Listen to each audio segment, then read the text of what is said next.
धन्यवाद। अब मैं अनुरोध करना चाहूंगा माननीय मुख्यमंत्री जी से कि संबोधन पर और प्रोत्साहन के लिए 2 शब्द के लिए अनुरोध करता हूं। माननीय मुख्यमंत्री जी। 10वें विश्व आयुर्वेद कांग्रेस और आरोग्य एक्सपो के इस कॉटन लेजर के इस कार्यक्रम में यहाँ पर मेरे साथ उत्तराखंड राज्य की मुख्य सचिव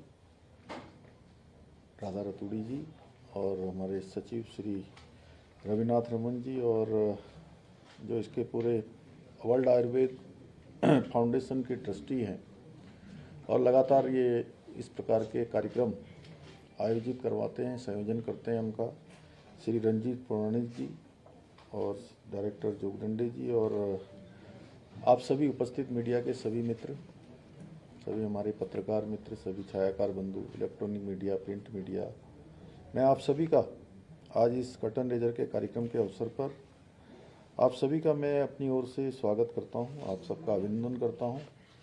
और ये हमारे लिए बहुत सौभाग्य की बात है कि जैसा मेरे से बोलने वाले सभी वक्ताओं ने पहले अभी मुख्य सचिव महोदय ने बोला कि ये योग की भूमि है, ये आयुष की भूमि है और एक तरह से अगर किसी भूमि ने आयुष को पैदा किया है, जन्म दिया है, तो वो भूमि हमारी ही ये देवभूमि है। और यहाँ पर इस प्रकार का कार्यक्रम होना हमारे लिए बहुत ही सौभाग्य की बात है कि जो 12 से 15 दिसंबर तक 4 दिनों तक चलने वाला ये विश्व आयुर्वेद कांग्रेस और आरोग्य एक्सपो में अनेक विषयों पर चिंतन होगा, मंथन होगा, चर्चा होगी, संवाद होगा। आपस में हमारे सभी विशिष्ट जन जिन्होंने अपने अपने क्षेत्रों में अनेक विशिष्टताएं आयुर्वेद के क्षेत्र में हासिल की हैं, उन सब के अनुभव आपस में शेयर होंगे और निश्चित रूप से वो एक नया मुकाम हासिल करेगा और इससे पूरे आयुर्वेद को भी आगे बढ़ने में मदद मिलेगी। और अच्छी बात है, हम सबको मेज़बानी का अवसर मिल रहा है। इसमें 58 देशों के 300 से भी अधिक प्रतिनिधि यहाँ अंतर्राष्ट्रीय प्रतिनिधि प्रतिभाग कर रहे हैं और लगभग 6,500 प्रतिनिधियों और 2 लाख आगंतुकों के साथ यह आयोजन हमारा ज्ञान और सहयोग का एक अद्वितीय मंच बनेगा। और इसमें उत्तराखंड का जो ये पैविलियन है, इसमें प्रदेश के 8 से अधिक विभागों के स्टॉल्स लगेंगे जो हमारे प्रदेश की प्रगति में भी अपना योगदान देंगे। आयुर्वेद, होम्योपैथी, स्वास्थ्य, कौशल विकास, पर्यटन, उद्योग, उद्यान, ग्राम्य विकास। निश्चित रूप से इन स्टॉलों से जहां हमको आयुर्वेद और वेलनेस पर्यटन के क्षेत्र में प्रमुख केंद्र के रूप में हमको बढ़ावा देगा और हम सरकार की तरफ से भी लगातार हेल्थ और वेलनेस को बढ़ाने के लिए लगातार काम कर रहे हैं। और यह आयुर्वेद के जो फायदे हैं और नए नए नवाचार हैं, नए नए शोध अनुसंधान हैं, उसके साथ ही इसके एकीकरण के प्रति भी लोगों को जागरूक करने का भी काम करेगा। और हम सब लोगों ने देखा कि कोरोना महामारी के समय में जब बहुत सारी जो आधुनिक विधाएं हैं उस समय बेअसर हो रही थी, उनका प्रभाव नहीं हो रहा था, ऐसे समय में हम लोगों ने आयुष का, आयुर्वेद का, योग का हमने प्रभाव देखा है, किस प्रकार से वो जीवन रक्षक के रूप में हम सब के समक्ष कारगर साबित हुई है। तो निश्चित रूप से आज हम अनेक क्षेत्रों में काम कर रहे हैं और हमारी जो भूमि है उत्तराखंड की, ये भूमि प्राचीन काल से ही आयुर्वेद की जो प्रज्ञा भूमि है, इसकी भूमि रही है। और इस भूमि पर आयुर्वेद औषधियों की खोज और शोध का कार्य लगातार होता रहा है। हमारे ऋषियों ने, मुनियों ने, हमारे पूर्वजों ने अनेक प्रकार के शोध अनुसंधान प्राचीन समय से यहाँ पर किए हैं, क्योंकि यहाँ की जो जलवायु है शुद्ध है, उर्वरा शक्ति है, आयुर्वेदिक जो औषधियाँ हैं उसके लिए आवश्यक जो वनस्पतियाँ हैं उनके अनुकूल भी हमारी ये देवभूमि है, हमारा उत्तराखंड है। और हम सब के लिए ये बहुत ही खुशी की बात है, हर्ष का विषय है कि यहाँ पर 10वीं विश्व आयुर्वेद कांग्रेस एवं इसका आयोजन हमारी धरती पर हो रहा है। और निश्चित रूप से ये आयुर्वेद का होने वाला ये कार्यक्रम ये केवल भारत में बल्कि संपूर्ण विश्व में आयुर्वेद के द्वारा स्वास्थ्य के क्षेत्र में अलग जगाने में, नए अनुसंधान लाने में, और जो ये मंथन होगा, चिंतन होगा, बात होगी, उससे एक अमृत निकलेगा और वो आयुर्वेद की अलग पूरे विश्व के अंदर जगाने का काम करेगा। और हम राज्य के अंदर भी बहुत सारे कामों को आगे बढ़ा रहे हैं, जैसे कि आज देश के दूसरे प्रदेशों में हमारे आयुर्वेद के क्षेत्र में अनेकों काम हो रहे हैं। लेकिन सच में ये विषय हमारा है, हमारी देवभूमि का है, हमारी इस हिमालय का है, यहाँ के वनों का है, तो ये हमारा विषय है और हम इसको प्राथमिकता से लेंगे।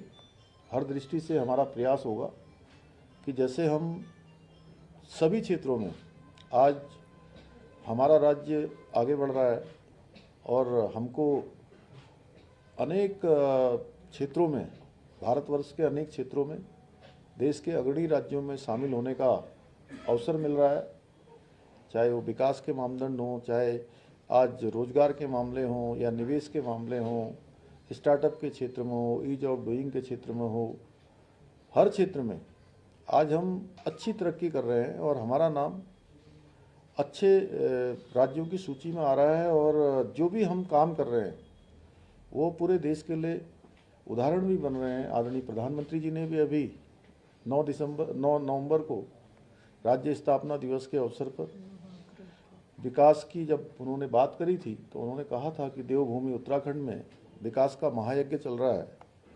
और बहुत सारे ऐसे हमने निर्णय भी लिए हैं, जो निर्णय लिए हैं वह भी ऐतिहासिक हुए हैं, जो दूसरे राज्यों के लिए भी आज उदाहरण बन रहे हैं। चाहे हम उसमें नकल के कानून की बात करें या समान नागरिक संहिता का विधेयक हमारा जिस प्रकार से यहाँ पर बन गया है, ऐसे अनेकों कानून भी, अनेक निर्णय भी आज विकास की दृष्टि से भी आज हम नीति आयोग की जो रैंकिंग है सतत विकास के लक्ष्यों को प्राप्त करने की, उस नीति आयोग की रैंकिंग में भी हमको पूरे हिंदुस्तान में पहले नंबर का पहला पायदान हमको प्राप्त हुआ है। हम पहले स्थान पर आए हैं। ये हमारे लिए बहुत प्रोत्साहन भी है और आगे के लिए हमारे लिए चुनौती भी है। आयुष के क्षेत्र में भी हम बहुत सारे काम कर रहे हैं, जैसे आयुष नीति के माध्यम से आयुष निर्माण, वेलनेस, शिक्षा, कृषि सेक्टर की गति प्रदान करने में हम लगातार काम कर रहे हैं। और देश की प्रथम जो योग नीति है उसका कार्य भी, निर्माण का कार्य भी हमारा प्रगति पर है, उस पर हमारा काम चल रहा है। राज्य में 3 नए 50 शैय्या युक्त आयुष चिकित्सालयों का निर्माण कार्य भी हमारा प्रगति पर है। उसमें टिहरी में है, कोटद्वार में है और टनकपुर में 3 जगह पर 50 शैय्या के अस्पताल हमारे निर्माण कार्य उनका निर्माणाधीन है। राज्य में आयुष आधारित 300 आयुष्मान आरोग्य मंदिरों में की स्थापना का काम भी पूरा किया जा चुका है। सभी आयुष अस्पतालों में टेलीमेडिसिन, पंचकर्म, मर्म चिकित्सा इत्यादि सुविधाएं प्रदान की जा रही है। राज्य के 150 से अधिक आयुष चिकित्सालयों में NABH एक्रीडिटेशन प्राप्त कर चुके हैं। और ये सब उपलब्धियां हमारी लगातार हो रही हैं और भी हम नवाचार और इनोवेशन की तरफ पूरी तरह से हमारा ध्यान है कि जो आयुर्वेद के क्षेत्र में, योग के क्षेत्र में जो भी अनुसंधान हो रहे हैं उन अनुसंधानों का हम लाभ लें। हमारी ये अनुसंधान की भूमि भी हमारी है। यहाँ की हर प्रकार से जलवायु हो, यहाँ का पर्यावरण हो, यहाँ की वनस्पति हो, सब इसके अनुकूल हैं। तो निश्चित रूप से ये 4 दिवसीय जो इतना बड़ा विश्व आयुर्वेद कांग्रेस है, ये हमारे लिए बहुत प्रेरणा बनेगा। हमारे राज्य को भी इससे बड़ा लाभ होगा। इस महत्वपूर्ण कार्यक्रम के द्वारा जो हमारी प्राचीन विधा है आयुर्वेद, उसका प्रचार प्रसार भी होगा, जन जन तक पहुंचेगा, लोग इससे लाभान्वित होंगे, अपना स्वास्थ्य भी अच्छा करेंगे, अन्य लोगों को भी जागृत करने का काम करेगा। मैं आप सब लोगों से भी अनुरोध करता हूं कि इसका व्यापक प्रचार प्रसार में आप सबका भी सहयोग बिल्कुल अपेक्षित है और हमेशा जो भी कार्यक्रम हम करते हैं आप सब लोगों का पूरा सहयोग मिलता है। ये हमारे राज्य के लिए भी बहुत गौरव की बात है कि इसकी मेज़बानी का अवसर हमें मिला है। हमारा पूरा प्रयास होगा कि ये हर दृष्टि से आने वाले जो हमारे प्रतिनिधिगण हैं वह भी एक अच्छा अनुभव लेकर जाएं और हमारे राज्य के बाहर जाकर ब्रांड एम्बेसडर के रूप में वो काम करें। पुनः एक बार मैं आप सभी का धन्यवाद करते हुए कि आप सब आए और ये सर्वे संतु निरामया का जो हमारा संदेश है ये हर घर घर तक पहुँचे। ये आयुर्वेद का ये सम्मेलन निश्चित रूप में इस दिशा में कारगर सिद्ध होगा, सफल होगा। मेरी बहुत शुभकामनाएं। Thank you sir. धन्यवाद। एक सवाल तो केवल एक